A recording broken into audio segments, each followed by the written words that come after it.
Bonjour, voici donc le premier enregistrement de cours pour le cours 5 de programmation concurrente et répartie. Cet enregistrement se base sur les slides que vous avez disponibles sur le site web. Vous avez normalement tous les slides que je vais afficher, sauf les slides de titre et d'intertitre, que je supprime pour l'impression pour économiser un petit peu de papier. Donc, l'organisation du cours est comme prévu. Nous allons faire aujourd'hui le cours sur les sockets et protocoles pour introduire le concept de la programmation répartie. Nous allons d'abord parler des sockets. Le fonctionnement d'une architecture client-serveur est le suivant. Vous avez donc ici un diagramme qui est représenté, qui vous montre à gauche une application qui fonctionne sur une machine, et à droite une autre application qui va fonctionner sur une autre machine, et on va faire communiquer les deux applications entre elles en passant par toute la stack réseau, donc y compris, vous avez vu ça en semestre 2 et 3, les niveaux réseau et transport, donc niveau IP et TCP. Donc la socket que l'on va utiliser, c'est quelque chose qui est utilisé au niveau programmation, au niveau le plus haut en fait, qui permet de cacher tous ces niveaux inférieurs pour la transmission des messages. Et les applications qui communiquent par socket vont chacune avoir dans leur processus l'accès à une socket et vont pouvoir lire et écrire dessus sur cette socket comme si c'était un espace de mémoire partagée en fait entre les deux processus, et donc en rendant tout le reste à peu près transparent à l'utilisateur, programmeur que vous êtes. Donc les sockets sont des points de communication entre le processus et le réseau. À chaque socket est associée une adresse IP qui identifie la machine sur laquelle s'exécute le processus et un numéro de port. Et vous avez évidemment ce même principe que ce soit côté client ou côté serveur. Donc en fait, une communication est définie par un quadruplet avec l'IP source, IP destination, port source, port destination. C'est ce que vous avez déjà vu en cours de réseau au semestre 3 et au semestre 2. Donc ça devrait être quelque chose que vous connaissez. Ensuite, on va simplement donc écrire et lire des données sur la socket. Vous le verrez en TP et puis on le verra un petit peu plus loin dans le cours.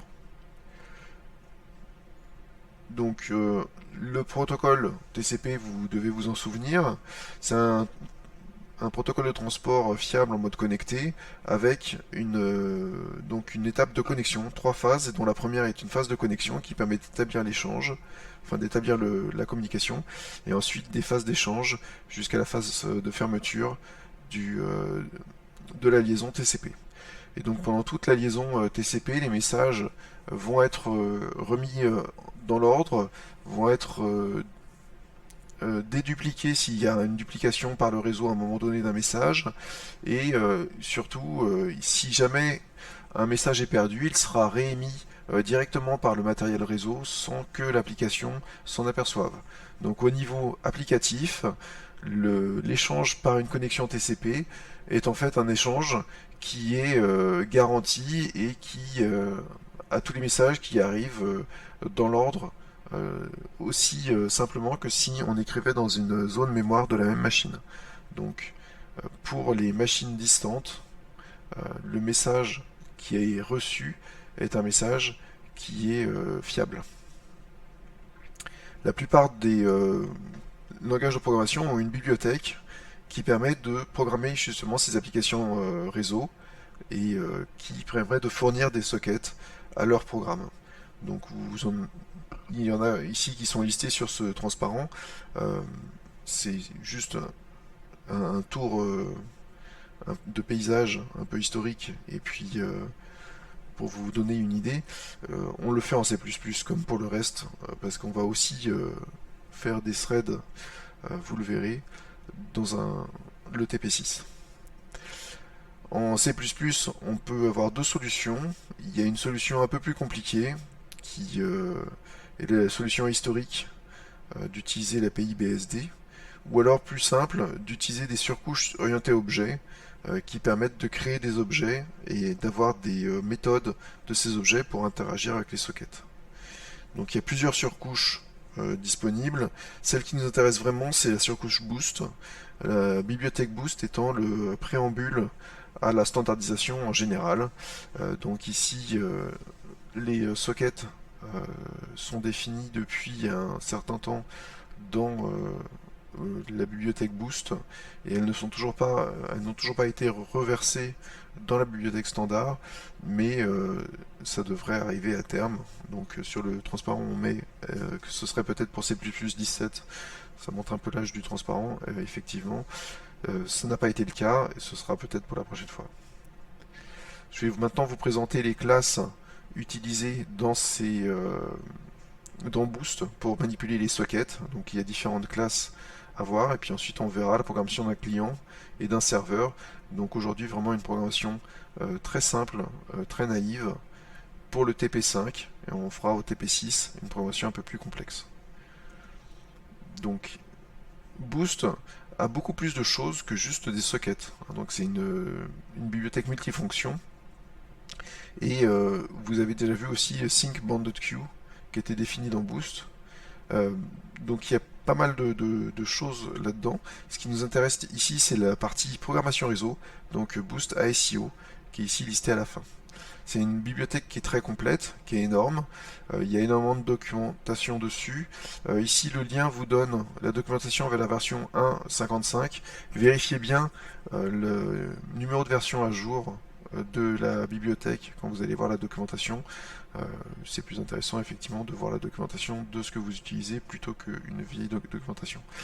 Néanmoins, la bibliothèque ne change plus trop maintenant, c'est surtout des corrections de bugs et des améliorations.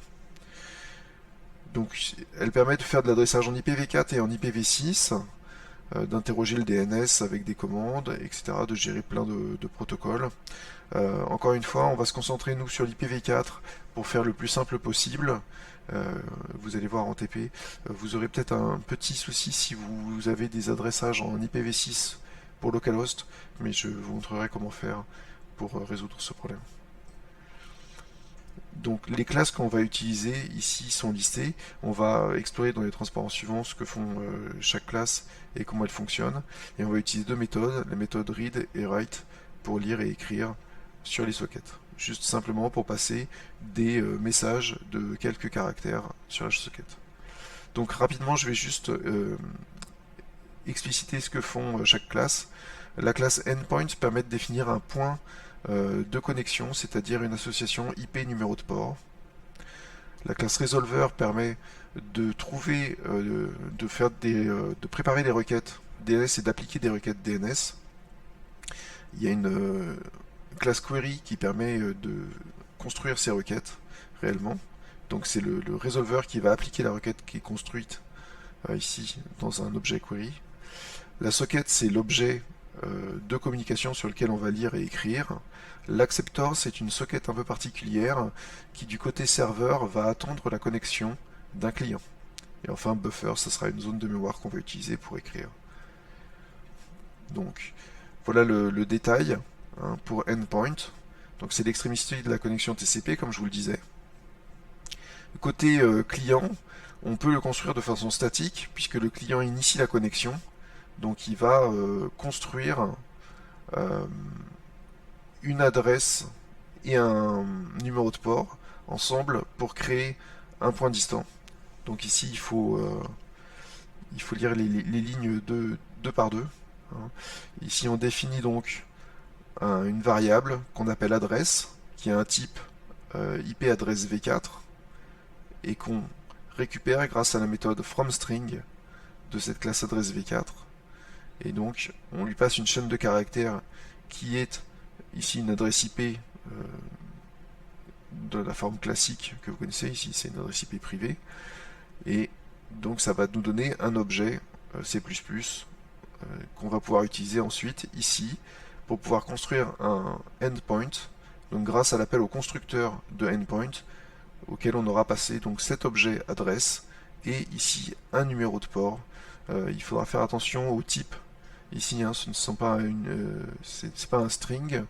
Le type pris par le constructeur de endpoint, c'est un type entier.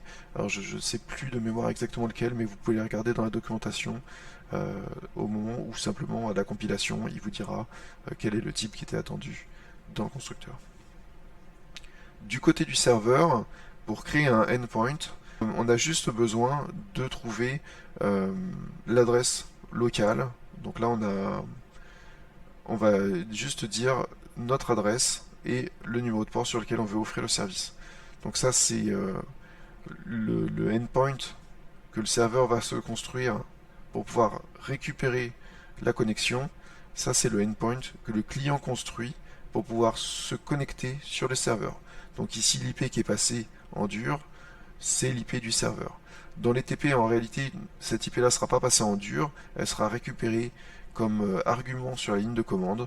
Donc vous aurez à taper un argument sur la ligne de commande et cet argument-là sera passé, vous verrez dans le code, à cette méthode-là. Et donc ensuite, on peut manipuler ces objets. Ils ont une méthode implicite pour l'affichage.